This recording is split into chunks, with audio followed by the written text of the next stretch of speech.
Sizichao, un petit bourg perdu au milieu des rizières dans la province du Zhejiang, au sud de Shanghai. Ici vivent 800 habitants parmi 3 millions de serpents. Couleuvres inoffensives, vipères venimeuses ou cobras mortels. Cela fait 30 ans qu'on les élève à grande échelle. Plus d'une famille sur deux vit grâce aux reptiles. Un business à destination de l'industrie la plus gourmande en serpents, la médecine traditionnelle chinoise.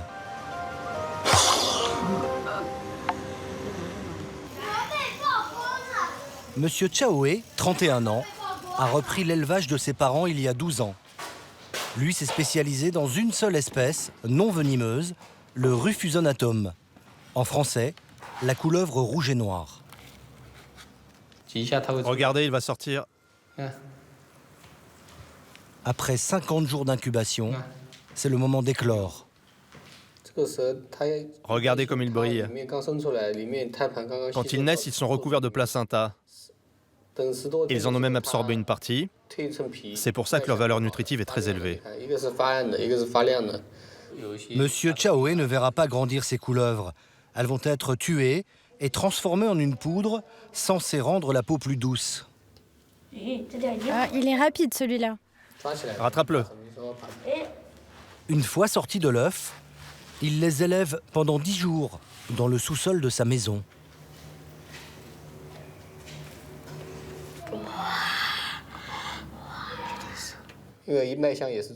Regardez, celui-là a tout juste 10 jours.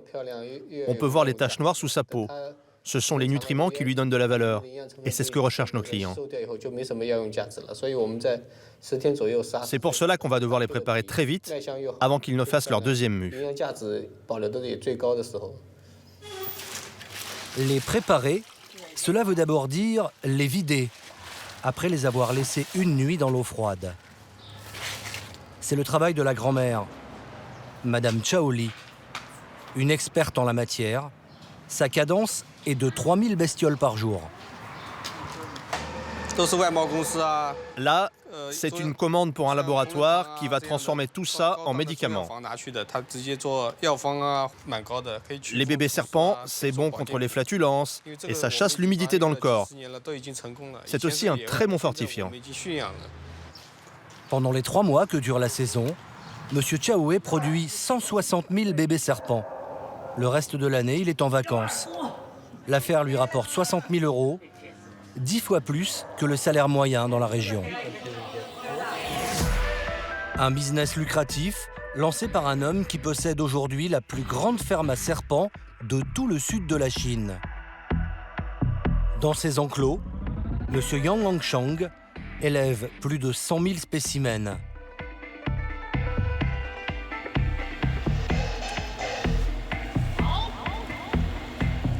Bottes en caoutchouc, crochets, pour approcher les plus dangereux d'entre eux, il faut prendre des précautions. Fais gaffe. Il y en a plein dans l'herbe et ils ont l'air nerveux ce matin. L'un des 15 employés, Monsieur Zhu, est chargé de prélever une bête pour préparer un breuvage maison.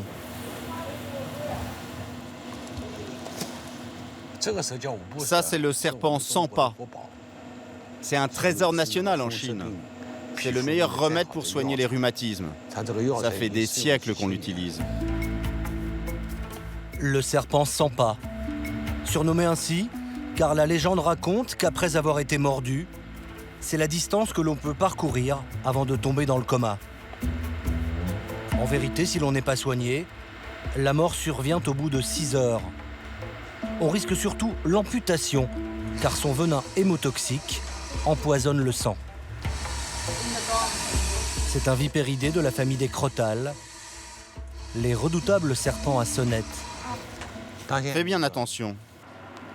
Ce crotal mortel est l'ingrédient principal d'une potion aux 5 serpents, censée soigner les rhumatismes. Monsieur Zhu commence par introduire les bêtes non venimeuses, 2 serpents ratiers. Puis il ajoute un soupçon de serpent à gros yeux, 2 achistrodons, des vipéridés au venin hémorragique, et enfin, le serpent sans pas. Regardez la taille des crochets.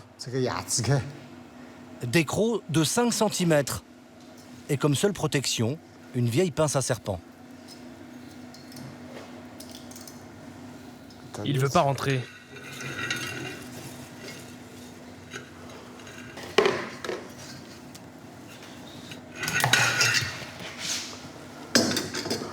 Cette potion, appelée vin de serpent, n'a rien à voir avec un grand cru de Bourgogne.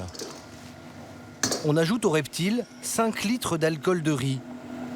Le tout atteint 45 degrés. Les Chinois l'apprécient aussi en digestif. Vous ne trouvez pas ça cruel qu'il soit encore vivant?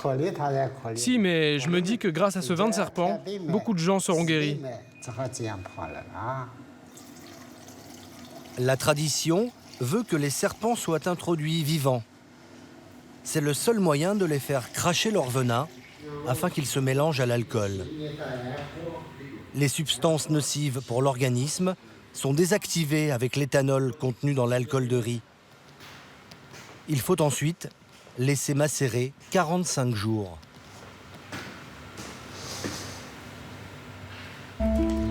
Monsieur Yang ne fait pas que dans la liqueur. Il a inventé toute une gamme de médicaments à base de serpents qu'il a lui-même fait breveter. Ça, c'est de la poudre 3 serpents. Ce logo bleu indique que nous sommes agréés par le ministère de la Santé. Ça soigne les rhumatismes et toutes les maladies lombaires. C'est notre produit phare. Rien ne se perd dans le serpent. Dans ce sachet sous vide, un médicament pour parer aux éventuelles pannes de monsieur. Là, on a mis une trentaine de pénis de serpent. On y a ajouté des herbes de médecine traditionnelle. Ça augmente la virilité. 150 € le sachet. Le produit cartonne en Chine et au Japon. Les Coréens, eux, sont plutôt friands de la dernière invention de monsieur Yang. La poudre de bébé de serpent. 1200 € les 2 flacons de 60 gélules, coffret satiné compris. Il faut en prendre pendant combien de temps? Ça dépend. Les gens qui ont l'épiderme très abîmé retrouvent une peau douce et lisse en 1 semaine. On l'a testé en laboratoire. C'est le meilleur produit du monde. Des produits considérés comme de la médecine douce, vendus principalement sur Internet et dans les officines des plus grandes villes du pays.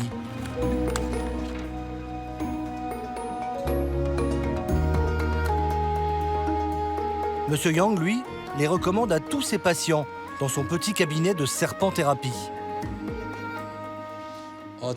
Ah, ça a l'air d'aller mieux. Lily, une infirmière de 27 ans, souffre d'un psoriasis. C'est la 2e fois que monsieur Yang lui badigeonne les jambes avec un drôle de produit. Ça, c'est de la bile de serpent. Ça désinfecte et ça élimine toutes les toxines. La vésicule biliaire, c'est la partie la plus chère du serpent. 3 000 € le kilo. La séance coûte 50 €. Alors attention, ça va être un peu froid. Oui, je sais. La dernière fois, ça saignait. Dans 2 séances, vous serez guéri. Tous les médicaments que j'avais pris n'avaient rien donné. En tant qu'infirmière, au départ, j'étais dubitative sur le traitement au serpent. Mais c'est incroyable, tout est presque cicatrisé. Merci. Au départ, monsieur Yang était lui aussi dubitatif. Mais à l'âge de 20 ans, alors qu'il était atteint d'une grave maladie de la colonne vertébrale, il a essayé une potion de serpent qu'il a soignée. En 1985, alors qu'il est simple comptable, il se lance dans le business du serpent en empruntant 2 000 €, toutes les économies de ses parents. Avec cet argent, il achète 1000 serpents de 2 espèces différentes. Des espèces qui, encore aujourd'hui, sont ses best-sellers. Voilà le fameux serpent ratier jaune. Celui-là est encore petit. Dans 2 ans, il fera 3 kilos. Pourquoi vous portez des gants? Il n'est pas venimeux, mais c'est un serpent qui mord. Aïe! Et quand il mord, ça fait mal. C'est comme des petites lames de rasoir. Bon, je le remets. Le deuxième, c'est le serpent rouge. Il sert à la reproduction. Regardez comme il est nerveux. Il ouvre grand sa bouche pour me mordre. On a commencé avec cette espèce car on en trouve beaucoup à l'état sauvage dans la région. Ce serpent mange de tout et il est facile à élever en captivité. Chaque année, ces deux espèces-là nous rapportent beaucoup d'argent.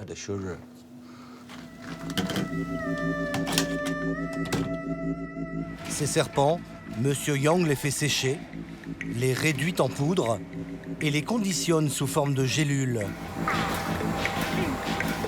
La demande est tellement forte qu'il a dû investir dans cette machine qui lui permet de produire 1 million de pilules par an.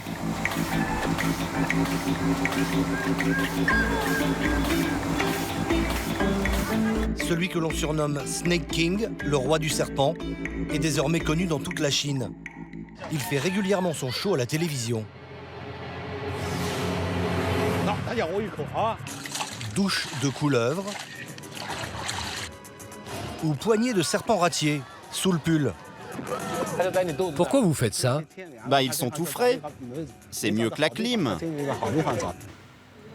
Showman, mais surtout businessman. Monsieur Yang n'est jamais à court d'idées. Avec sa femme et sa fille, il développe actuellement un masque anti-rides pour le visage à base de venin de serpent. Il pourrait être commercialisé d'ici 1 an. Et Monsieur Yang a une idée encore plus ambitieuse. Soigner des pathologies très graves avec du venin de serpent. Dans sa ferme, se prépare une récolte spéciale qu'il doit envoyer au laboratoire de l'université du Zhejiang. Les chercheurs ont accepté de travailler avec lui sur son projet un peu fou. On va extraire le venin de ce petit crotale rouge, car on voudrait tester son efficacité sur les infections cérébrales et même sur certains cancers. Un seul homme est dévoué à cette délicate opération, Monsieur Wang. L'homme a reçu une formation spéciale et touche 800 € par mois, 2 fois plus que les autres employés. Mordu à plusieurs reprises, il en a gardé des séquelles. Un doigt dont il a perdu totalement la sensibilité. Pour l'attraper, il faut le prendre par la tête et bien maintenir son cou, comme ça. Sinon, il peut se retourner pour mordre. Il faut 25 kilos de crotale chinois pour prélever 50 millilitres du précieux liquide.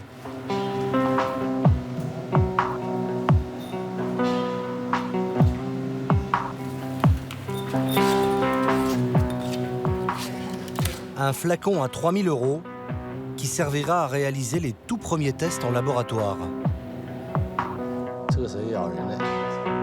Grâce au serpent, Monsieur Yang réalise 10 millions d'euros de chiffre d'affaires annuel et son compte en banque devrait encore s'étoffer. L'Allemagne et surtout les États-Unis pourraient prochainement autoriser ces produits sur leur territoire.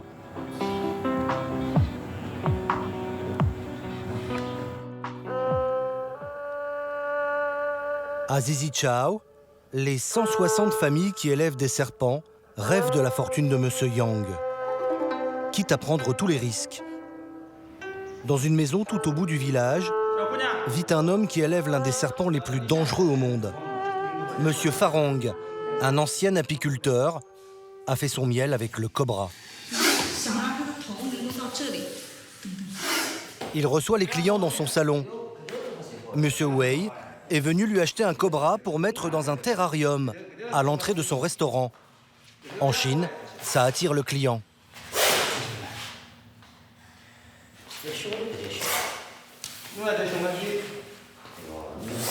Celui-là, il pèse combien? 1,4 kg, c'est trop petit. Celui-là, j'en veux pas, il est trop mou. Trouve-moi un nerveux. Et ces trois-là, t'en penses quoi? Ils ont le cou gonflé. C'est qu'ils sont bien excités.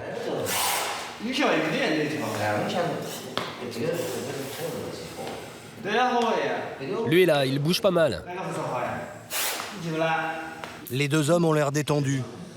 Pourtant, le cobra possède un venin neurotoxique extrêmement puissant qui chaque année cause des dizaines de décès en Asie. C'est quoi le truc pour éviter l'accident? Il n'y a pas 36 manières. Si vous le prenez par devant, il va vous mordre. Le mieux, c'est de passer la main derrière la tête. Comme ça. Monsieur Wei sait de quoi il parle. Il a déjà goûté à la morsure du cobra, il y a 10 ans. Regardez son doigt comme il est atrophié. Il m'a aussi mordu ici. Heureusement, ils m'ont injecté le sérum anti-venin. C'était au mois d'août. Il faisait une chaleur étouffante. Et c'est pendant cette saison qu'ils sont les plus nerveux. J'ai eu un moment d'inattention, quoi. Monsieur Farang vit ici avec sa grand-mère, 90 ans, sa femme et leur petit-fils, Chen, 13 mois. Avec tous ces cobras, vous n'avez pas peur pour l'enfant? Non, ça fait des années qu'on a des cobras. Il n'y a jamais eu d'accident. Ils s'échappent pas. Pourquoi on aurait peur? Dans le village, le cobra a déjà tué un éleveur. C'était il y a 10 ans. Monsieur Wei a fait son choix. Un joli spécimen de 2 kilos. 50 € la bête, paiement uniquement en espèces. Monsieur Farang vend chaque mois 12 000 € de cobra. Pour la déco, mais aussi pour les fins gourmets. Car en Chine, le cobra se déguste lors des grandes occasions dans des restaurants spécialisés. En ce jour de fête nationale, Monsieur Li, le chef, est au fourneau. Il cuisine un cobra sans tête. Il n'y a donc plus de venin. En Chine, la viande de serpent, non grasse, est appréciée pour ses qualités nutritionnelles depuis 2000 ans. Le chef Monsieur Li prépare le cobra sans chichi.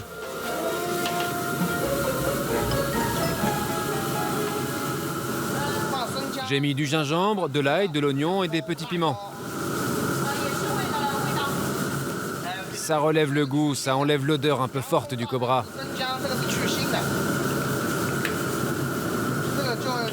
Ça, c'est la façon poêlée. Je vais aussi en faire une soupe. C'est délicieux. 3 quarts d'heure plus tard, c'est prêt. Dans un petit salon privé, la famille Chaoé, les éleveurs de bébés serpents, a commandé ce menu à 100 €.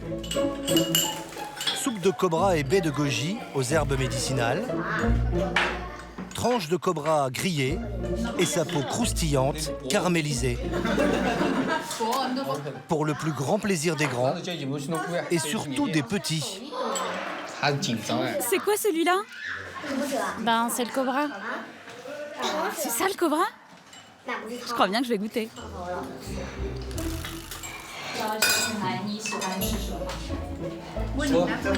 Alors, c'est bon? Tu aimes? Je me régale. C'est croustillant, c'est parfumé. À Zizichao, la production de serpents a augmenté de 500% en 10 ans.